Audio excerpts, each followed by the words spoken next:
Welcome all. इस video में हम बैंक निफ्टी का एनालिसिस देख लेते हैं कि कल हम किस तरह से ट्रेड कर सकते हैं, क्या इंपॉर्टेंट लेवल्स होगी कल के लिए बैंक निफ्टी में। ठीक है, और देखिए आज के लिए जो हमने एनालिसिस किया था एग्जैक्टली उसी एनालिसिस के हिसाब से आज के दिन एक बड़ा मूव हमें देखने को मिला और एक बड़ा टारगेट हमें बुक करने मिला। क्या एनालिसिस था? बहुत क्लियर एनालिसिस था। देखिए यहाँ पे हमारी क्लोजिंग थी। ठीक है, हमने क्या एनालिसिस किया था, मार्केट ऊपर हो या ऊपर ओपन हो या कहीं फ्लैट भी ओपन हो, मैंने एक लेवल आपको मार्क करके दी थी। हमने ये लेवल डिस्कस की थी। एग्जैक्ट लेवल कौन सी थी? 43,830। चलिए मैं आपके लिए मार्क कर देता हूँ सो दैट आपको समझ में आए। ठीक है, यह है 830 की लेवल।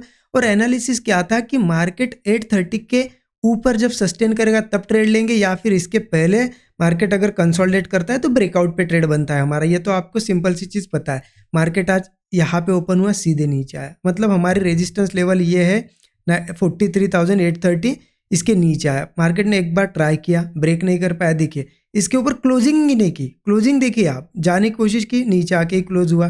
ठीक है, यहाँ पे फिर से देखिए, यहाँ पे भी ट्राई किया बट इसके ऊपर क्लोज ही नहीं कर पाया, यहाँ पे भी नहीं, यहाँ पे भी। मतलब हमारी रेजिस्टेंस लेवल पे बार बार बार बार टेस्ट कर रहा था और अल्टीमेटली फाइनली एक यहाँ पे देखिए एक ब्रेकआउट आया और क्लोजिंग। अब देखिए एक रेजिस्टेंस लेवल, उसको यहाँ पे इतनी बार रिस्पेक्ट करने के बाद अगर कोई ब्रेकआउट आके अगर इसके ऊपर क्लोज दे रहा है, मतलब यहाँ पे हमारा बनता है कॉल साइड का ट्रेड। और जैसे यहाँ पे ट्रेड बना, आप देख सकते हो वन साइडेड मूवमेंट, यहाँ पे 1:3 1:4 इजीली मिल गया।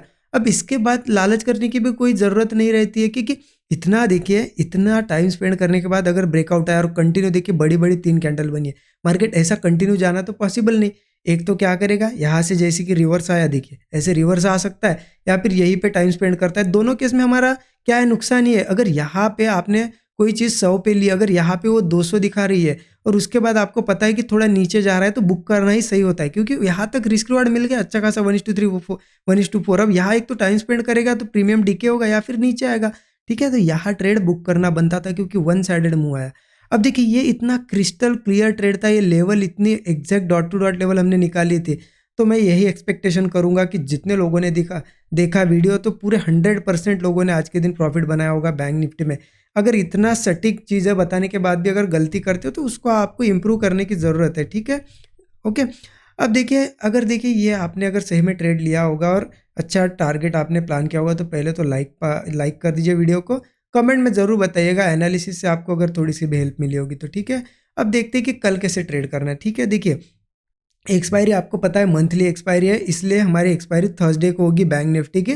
ठीक है, वीकली एक्सपायरी वेडनेसडे को होती है, तो इसलिए कल एक्सपायरी नहीं है। तो हमें देखिए एनालिसिस कैसे प्लान करना है, एक चीज़ समझे एक अच्छा खासा ब्रेकआउट आ गया है। अगर 15 मिनट चार्ट पे मैं दिखाऊँ तो आपको दिखेगा। देखिए एक ऐसा मार्केट थोड़ा सा इन लेवल्स को बहुत ज़्यादा रिस्पेक्ट कर रहा था, रेजिस्टेंस रेजिस्टेंस ऐसा। अब देखिए आज इसके ऊपर सस्टेन करके कहीं ना कहीं ऊपर ब्रेकआउट क्रिएट कर दे, ये हो गया ब्रेकआउट, ऊपर सस्टेन कर रहा है।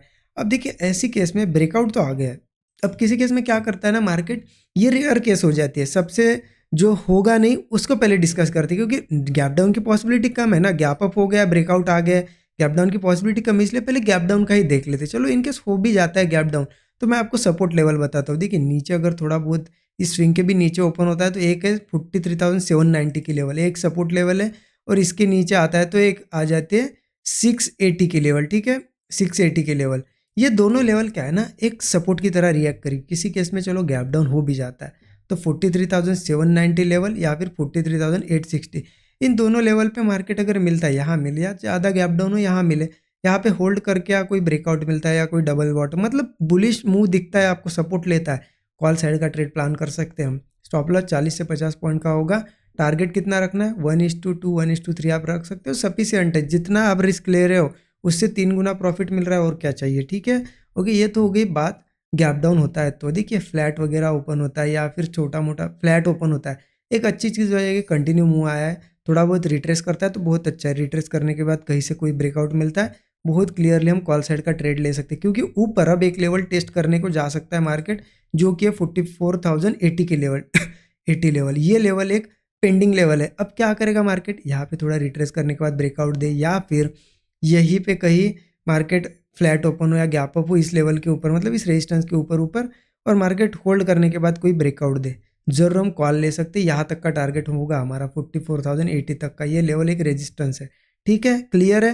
स्टॉप लॉस वही होगा 40 से 50 पॉइंट का। टारगेट आपको 1:2 1:3 रख सकते हो, या फिर यहाँ पे भी अगर रुकता है तो आप बुक कर सकते हो। ठीक है, अब देखिए एक इंपॉर्टेंट चीज़ क्या है ना, गैप अप अगर होता है इसके पास ही तो फिर दिक्कत है। क्यों? क्योंकि देखिए वन साइडेड आया है मार्केट, सीधा रेजिस्टेंस के पास ओपन होगा तो क्या करेगा, थोड़ा बहुत करेक्शन कर सकता है या कंसोलिडेट वगैरह, यहाँ टाइम स्पेंड बहुत कर सकता है। ठीक है, इसीलिए क्या है ना, फिर अगर ज़्यादा गैप अप होता है तो ध्यान रखिए, फिर इसको ब्रेक करने दीजिए, 44,080 लेवल को ब्रेक करने दीजिए। क्लियरली लिख देता हूँ मैं 44,080।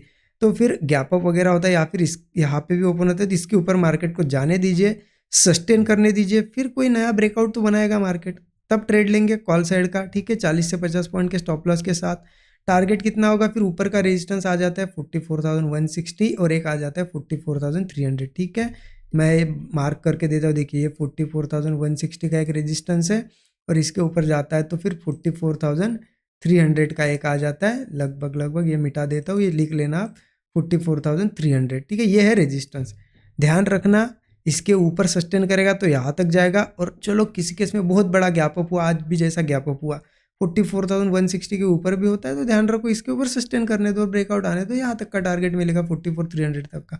बिल्कुल सिंपल सा एनालिसिस है, डॉट टू डॉट फॉलो करेंगे। आज एक बड़ा टारगेट मिला, ठीक है, कल हो सकता है एसएल चला जाए या फिर छोटा टारगेट मिले। डेली तो इतने बड़े टारगेट नहीं, लेकिन हम एनालिसिस को फॉलो करेंगे, व्यू के हिसाब से चलेंगे, सेटअप को बनने देंगे और फिर ट्रेड प्लान करेंगे। ठीक है, आई होप एनालिसिस आपको अच्छा लगा होगा, कमेंट में ज़रूर बताइएगा। नए लोगों को पहली बार देख रहे हो, चैनल को सब्सक्राइब करिए ज़रूर, क्योंकि डेली ये निफ्टी बैंक निफ्टी का एनालिसिस में शेयर करते रहता हूँ, और बेल नोटिफिकेशन प्रेस कर दीजिए। ठीक है, थैंक यू सो मच।